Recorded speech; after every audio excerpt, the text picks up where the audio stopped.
Hi மக்களே, வணக்கம். Welcome to explore with Dileep. So early morning trip இருக்கிறதுலே ரைடர்ஸ்க்கு ரொம்ப பிடிச்ச ஒரு விஷயம் என்னென்னா, சன்னு வெளியே வர்றதுக்கு முன்னாடியே நீங்கள் பார்க்கலாம் ரைடு ஸ்டார்ட் பண்ணிட்டோம். இன்றைக்கி எங்கே போகிறோம் அப்படின்னு பார்த்தீங்கன்னா, திருப்பதி போகிறோம். ஆக்சுவலாக இந்த பைக்கு நான் வாங்கி ஃபஸ்ட்டு ட்ரிப்பே நான் எங்கே போகணுன்னு நினச்சேன்னா திருப்பதிக்கு தான் போகணுன்னு நினச்சேன். எக்ஸ்பீரியன்ஸ் இல்லாதனால நான் சில ரைட்ஸ்லாம் போயிட்டு வந்துட்டு அதுக்கப்புறம் நான் திருப்பதி போகலாம். ஏன்னா எனக்கு ஹைவேல எப்படி ஓட்டணும், எப்படி சேஃபாக போகணும், ஹேண்ட் சிக்னல்ஸு எதெல்லாம் அவாய்ட் பண்ணணும், சேஃப்டி ப்ரிகாஷன்ஸ், இது எதுவுமே எனக்கு தெரியாது. வண்டி ஓட்டணுன்னு ஒரு ஆசை சின்ன வயசுலேருந்து. மெயினாக ராயல் என்ஃபீல்டு பார்த்தாலே நம்மளுக்கு ஒரு ஆசை. பாய்ஸுக்கு எல்லாருக்குமே, முக்கால்வாசி பசங்களுக்கு ராயல் என்ஃபீல்டில் கெத்தாக போகணும் அப்படின்ற ஒரு ஆசை. கரெக்டுங்களா? ஸோ அதே மாதிரி தான் எனக்கு சின்ன வயசுலேருந்து ஒரு ஆசை. இது ஒரு 38 வயசில் அது நிறைவேறிச்சு.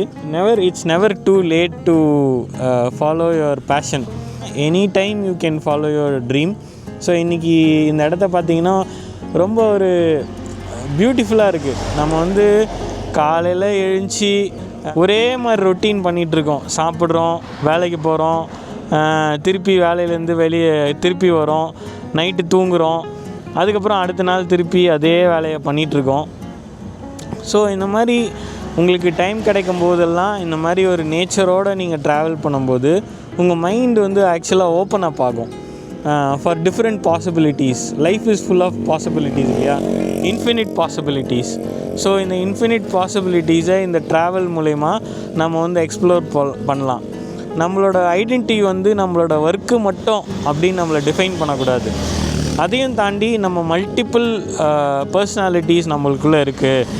ஸோ அப்படின்னு சொல்லிட்டு we don't have to depend on one income, one way of life or one career. There is always multiple possibilities to explore life. இதுதான் என்னோட இப்போதைக்கு இந்த சூழ்நிலையில் இருக்க புரிதல். ஸோ இந்த மாதிரி ட்ராவல் பண்ணும்போதே எனக்கு தெரிஞ்ச விஷயங்கள், நான் படித்த விஷயங்கள் எல்லாமே நான் உங்கள் கூட ஷேர் பண்ண போகிறேன். ஸோ ஹோப்ஃபுல்லி இந்த ஹோல் ஜேர்னியும் நான் உங்களுக்கு காட்டுறேன். திருப்பதி நாங்கள் கிட்டத்தட்ட ஒரு சென்னையிலேருந்து ஒரு 5 மணிக்கு கிளம்புனோம். இப்போது 30% வந்துட்டோம். இன்னும் போக போக நல்ல லொக்கேஷன்ஸில் நாங்கள் உங்களுக்கு வீடியோ எடுத்து திருப்பதி போயிட்டு அங்கே ஏன்னா திருப்பதி ஒரு பியூட்டிஃபுல்லான, it's not only a religious place. அந்த ஒரு ஜேர்னி, அந்த 7 மலையை கடந்து போகும்போது உங்களுக்கு ரொம்ப ரிஸ்கியாகவும் இருக்காது, ரொம்ப ஜாலியாக நீங்கள் என்ஜாய் பண்ணிட்டே போகலாம் அந்த ரைடை. ஸோ எனக்கு அது காரில் போய் பழக்கம். பட் இன்றைக்கி தான் ஃபஸ்ட்டு டைமாக நான் பைக்கில் போக போகிறேன். பார்க்கலாம் எப்படி இந்த ஜேர்னி இருக்குதுன்னு சொல்லிவிட்டு இதெல்லாம் உங்களுக்கு ஷேர் பண்ணுறேன். இந்த ட்ராவல் பண்ணும்போதே நம்ம நிறைய விஷயத்தை கற்றுக்கலாம். என்னோடய சேனலோட யூனிக்னஸ் என்னென்னா, நீங்கள் கிளாஸ் ரூமில் தான் உட்காந்து நிறைய விஷயம் கற்றுக்கணும். ட்ராவல் பண்ணும்போதே நிறைய ஐடியாஸு, புக்ஸு, அது எல்லாமே நம்ம கற்றுக்கலாம். ஓகேங்களா? ஆக்சுவலாக என் கூட ஒரு டியர் ஃப்ரெண்ட், ரொம்ப நாளாக ஃப்ரெண்டு, ரொம்ப வருஷமாக ஃப்ரெண்டு, என்னோடய சீனியர். அவரை நான் பார்த்து ரொம்ப அட்மையர் பண்ணியிருக்கேன். அவரோட கமிட்மெண்ட், டெடிகேஷன் ஆக்சுவலாக ஹைதராபாத்தில் படித்தோம். ஸோ அவரை உங்களுக்கு இன்ட்ரடியூஸ் பண்ணுறேன் இன்றைக்கி. என்னோட பேர் சரவண ராஜா. we both did PhD in Hyderabad Central University. Now I am working in Rajiv Gandhi National Institute of Youth Development. We are close friends. So we decided to take a ride today. It's beautiful so far. How was your experience in ride? This is beautiful actually.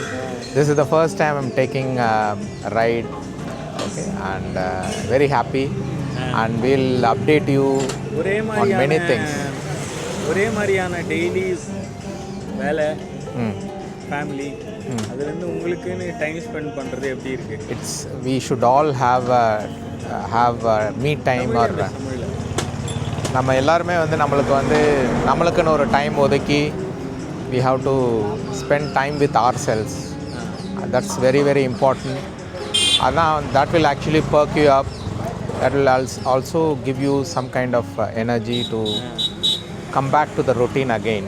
It's like all these adventures are like a liminal space. You come from liminal space-na liminalனா வந்து you are in a routine life. You come into this liminal space of perking yourself up, and then again you go into the routine life. So அந்த இந்த circle போட்டிங்கன்னா 2 circle வந்ததுன்னா அந்த 2 circle தலைவர் வந்து professor sociology professor கொஞ்சம் ஆப்ஸ்ட்ராக்டாக தான் பேசுவாங்க. அதை வந்து நம்ம வந்து டீகோட் பண்ணோம் அதுதான். ஸோ நம்ம வந்து இந்த சேனலில் வந்து பார்த்திங்கன்னா ரொம்ப காம்ப்ளெக்ஸான விஷயம் எல்லாமே வந்து எளிய மக்களுக்கு புரிகிற மாதிரி ஈஸியாக எடுத்துகிட்டு போகணும் அப்படின்றது தான் என்னோட குறிக்கோள். ஸோ இந்த தலைவர் பேசுகிறது திடீர்னு உங்களுக்கு புரியாமல் இருந்தால் அதை கவலைப்படாதீங்க, நான் அதுக்கு அர்த்தம் கேட்டு உங்களுக்கு சொல்லிடுறேன். அப்படி இல்லைன்னா நீங்கள் வந்து கூகுள் பண்ணி பார்த்துக்க வேண்டியதா. ஓகேங்களா? சொல்லுங்கண்ணா. So it's a beautiful experience. We are going to spend 2 days on this travel and we'll update you on everything.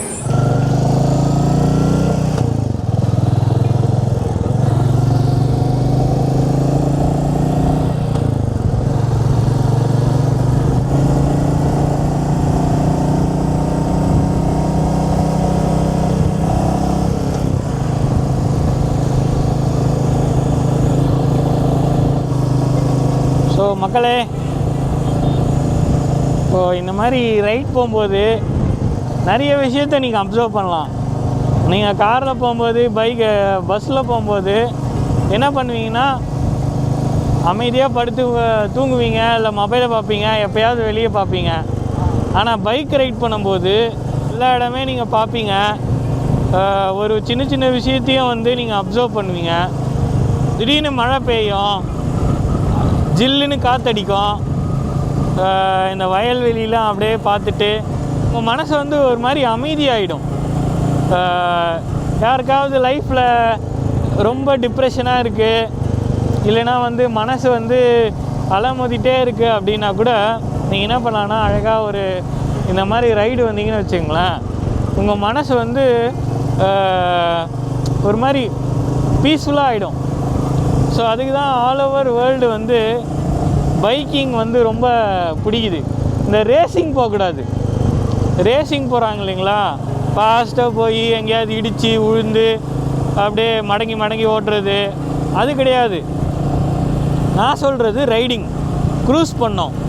ஒரு 80 கிலோமீட்டர்லேருந்து ஒரு நார்மல் ரோட்டில் இந்த மாதிரி ரோட்டில் போகிறீங்கன்னா 60 to 80 கிலோமீட்டரை தாண்டக்கூடாது.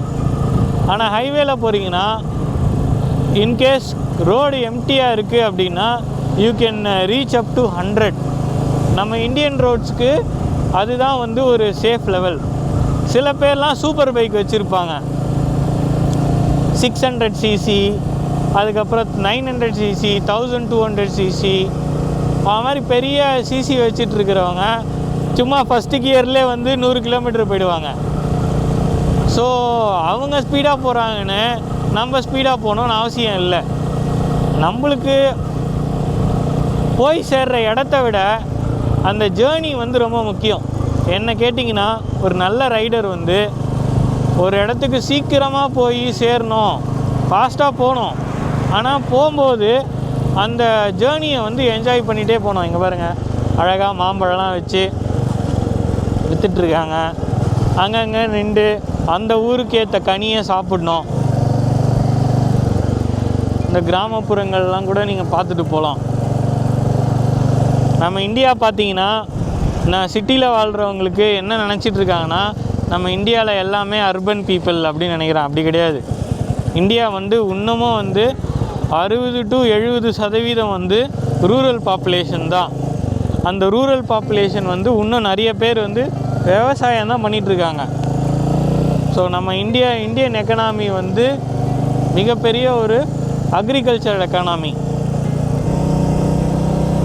நம்ம அர்பன் லைஃப் வந்து ரொம்ப ரொபோட்டிக்காக ஆகிடுச்சு.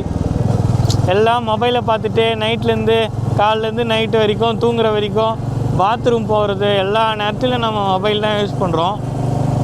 அது வந்து ப்ரொடக்டிவாக யூஸ் பண்ணால் தப்பு கிடையாது. இப்போ பார்த்தீங்கன்னா நீங்கள் ஏதாவது ஒரு விஷயத்தை பற்றி கற்றுக்குறீங்க, ஒரு இன்ஃபேக்ட் யூடியூப்பை பற்றி கற்றுக்குறீங்க, இல்லைனா வந்து வீடியோ எடிட்டிங் பற்றி கற்றுக்குறீங்க, இல்லை மணியை பற்றி கற்றுக்குறீங்க, ஒரு கோர்ஸ் பண்ணுறீங்க அப்படின்னா ஃபைன், நீங்கள் வந்து அதை யூஸ் பண்ணிக்கலாம், நீங்கள் வந்து நாலேஜ் டெவலப் பண்ணிக்கலாம். ஆனால் இப்போ இருக்க ஜெனரேஷன் என்ன பண்ணுறாங்கன்னா முக்கால்வாசி என்டர்டெயின்மெண்ட் தான். இன்னொருத்தர் லைஃப்பில் என்ன நடக்குது அப்படின்றத மட்டுமே வந்து பார்த்துட்ருக்காங்க. அவங்க பார்த்திங்கன்னா ஆக்டர்ஸ் வந்து காலைல கரெக்டாக எழுந்துச்சி ரெடி ஆகிட்டு அவங்களுக்கு தேவையான டைலாக்கை மனப்பாடம் பண்ணி மேக்கப் பண்ணி அவங்க வந்து நடிக்கிறாங்க. அதுக்கு அவங்க காசு சம்பாதிக்கிறாங்க. ஆனால் நம்ம என்ன பண்ணுறோம், அவங்கள பார்த்துட்டு நம்மளோட டைமை வேஸ்ட் பண்ணுறோம். இதே வந்து இப்போ இருக்க ட்ரெண்ட் எடுத்துங்களேன், எல்லாருமே வந்து பொலிட்டிக்ஸு, யங்ஸ்டர்ஸ் எல்லாருமே வந்து பொலிட்டிக்ஸை பார்க்க ஆரம்பிச்சிட்டாங்க. அவங்க பொலிட்டிக்ஸில் இன்ட்ரெஸ்ட் ஆகிலாம் பார்க்கல. இதுக்கு முன்னாடியும் சட்டசபை நடந்திருக்கு, இதுக்கு முன்னாடியும் பொலிட்டிக்ஸ் இருக்குது. ஆனால் இப்போது ஒரே ஒரு மாற்றம் என்னென்னா விஜய் வந்திருக்காரு. விஜய் வந்ததுனால தான் வந்து எல்லாருமே பொலிட்டிக்ஸை பார்க்குறாங்க, which is a good thing. But அதை என்டர்டெயின்மெண்ட்டாக பார்க்கக்கூடாது. இப்போ வந்து அதை வந்து நீங்கள் அதை பற்றி தெரிஞ்சு ஒரு மாற்றத்தை உண்டு பண்ணுறீங்க அப்படின்னா ஃபைன். ஆனால் உங்களுக்கு முக்கால்வாசி மக்களுக்கு அது எப்படி ஆயிடுச்சுன்னா, பொலிட்டிக்ஸ் இப்போ ஒரு என்டர்டெயின்மெண்ட் ஆயிடுச்சு. பொலிட்டிக்ஸ் வந்து ஒரு பிக் பாஸ் மாதிரி ஆயிடுச்சு. அந்த மாதிரி பண்ண தேவையில்ல. அங்கே பாரு, அந்த மலைக்கு நடுவில் அழகான ஒரு மேகமூட்டம் இருக்குது பாருங்கள்.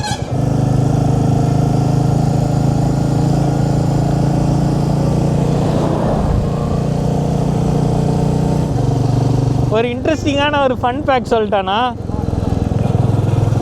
இந்த யங்ஸ்டர்ஸ்க்கு நிறைய பேருக்கு இந்த எலெக்ஷனுக்கு முன்னாடி வரைக்கும் தமிழ்நாட்டில் எத்தனை தொகுதி இருக்குதுன்னு தெரியாது.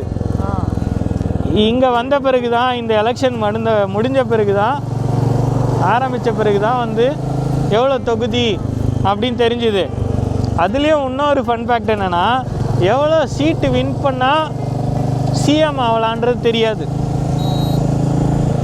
117 சீட்டு, 117-18 சீட்டு வின் பண்ணால் தான் வந்து உங்களால் வந்து ஆட்சி அமைக்க முடியும் அப்படின்றது வந்து நிறைய பேருக்கு இன்னும் வந்து அந்த அவேர்னஸ் இல்லை. இப்போ தான் அவேர்னஸ் ஆச்சு. என் மனைவி நியூஸே பார்க்க மாட்டானா.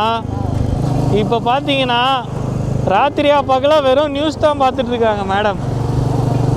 அதனால் ஒரு நாள் புதுசாக அப்டேட் வருது. அது அவங்க வாழ்க்கையில் யூஸ் ஆகுதா இல்லைன்னா தெரியாது. ஆனால் வந்து அது அவங்களுக்கு ஒரு எக்ஸிலரேட்டிங் எக்ஸ்பீரியன்ஸாக இருக்குது.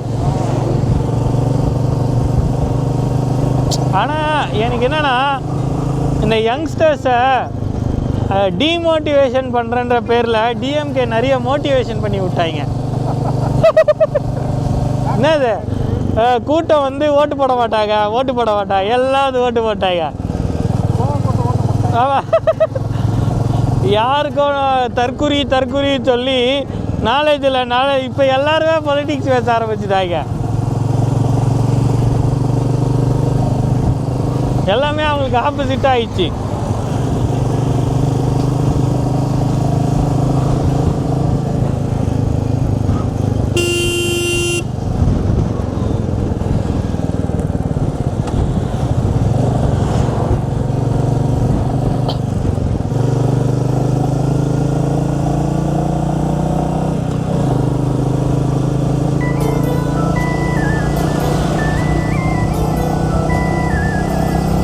செந்தாழம் பூவில் வந்தாடும் தென்றல் என் மீது மோதுதம்மா.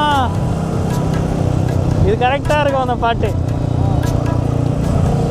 செந்தாழம் பூவில் வந்தாடும் தென்றல் என் மீது மோதுதம்மா, பேசுதம்மா அம்மம்மா ஆனந்தம் அம்மம்மா பேரின்பம் வளைந்து நெளிந்து போகும் பாதை மங்கை கூந்தலோ.